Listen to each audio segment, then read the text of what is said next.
In this video, we're going to talk about the top 3 tactics to get over a bad mindset when you're closing deals.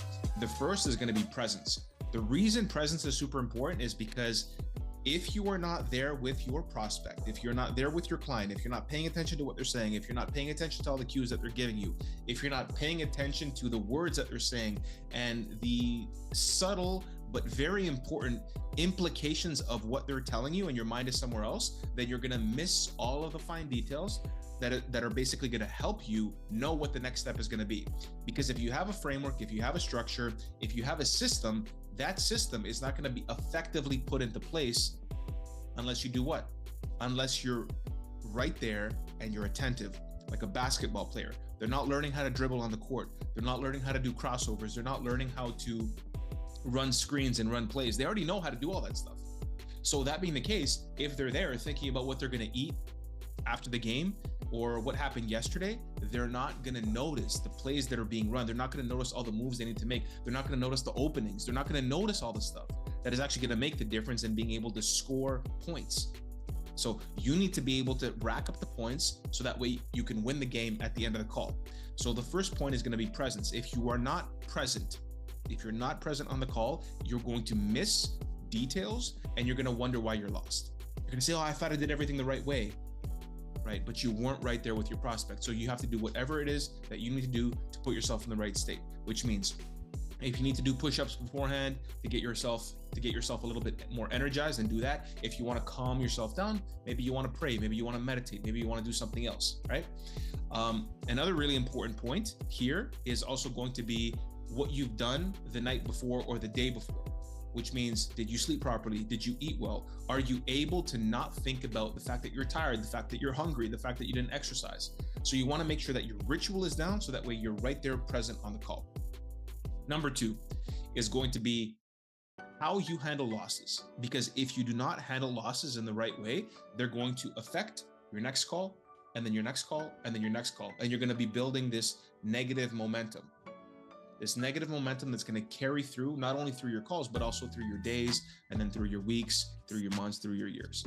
So you always want to make sure that you have the right mindset as far as how do I handle the lack of success as it relates to sales and business. Because if you identify yourself with your product, with your service, if you identify yourself with the money, then of course you're going to be crushed, because you're going to feel like a part of your identity has been lost as a result of you not making the sale. So you have to be able to detach from the outcome, detach from the sale, detach from the money.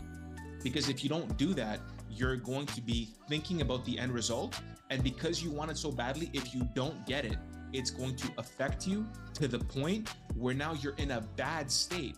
And because your state is going to be transferred onto the other person, what do you think they're going to be thinking and feeling?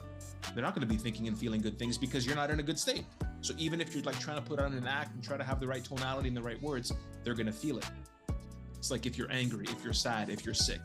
All of these states are basically filters through which you behave, which means other people are going to respond to you accordingly. Like if you're angry, of course, somebody's going to respond to you by kind of like pulling away or by yelling at you back. If you're sad, they might try to like console you, but they're not going to really see you as like a confident person who has the answers. But again, if you're calm or if you're energetic, whatever your style is, you have to be authentic. If you're authentically you and you're not allowing outcomes to get in the way of like your identity and who you are at a core level, then you're going to be unshakable.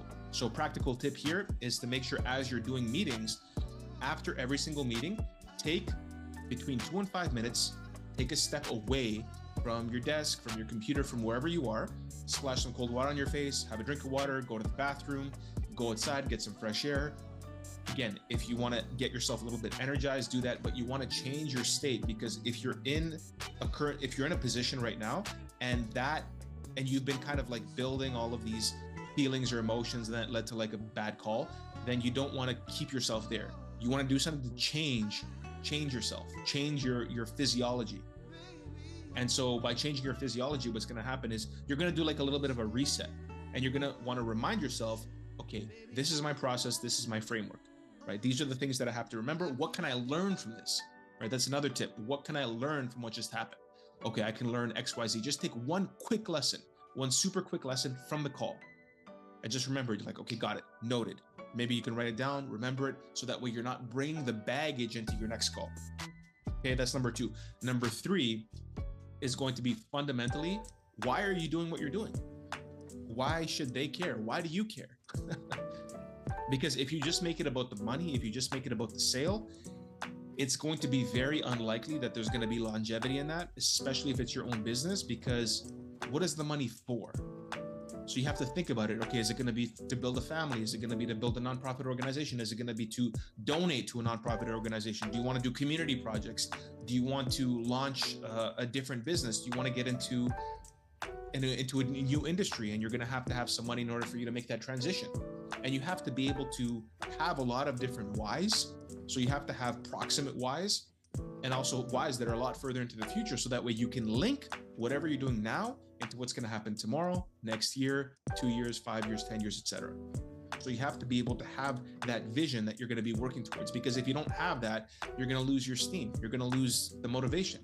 Why am I doing what I'm doing? Because even if you're working for another company, and let's say you're not selling something that you can get behind, you're not selling a product or service that you can get behind, then you have to do either two things. Number one, change your mindset around it and be able to reframe why you're there. Or if it's truly not aligned with you, and that might be the case, you have to make a change. You have to change industries, and you have to be able to have the courage and take the risks that you can make the change. Why? Because of your why, because of your purpose. But if you don't know what that is, then yeah, you're going to be dragging your feet, you're going to complain, you're going to be in a negative state, you're going to project this state onto other people, and you're going to wonder why your life seems to suck.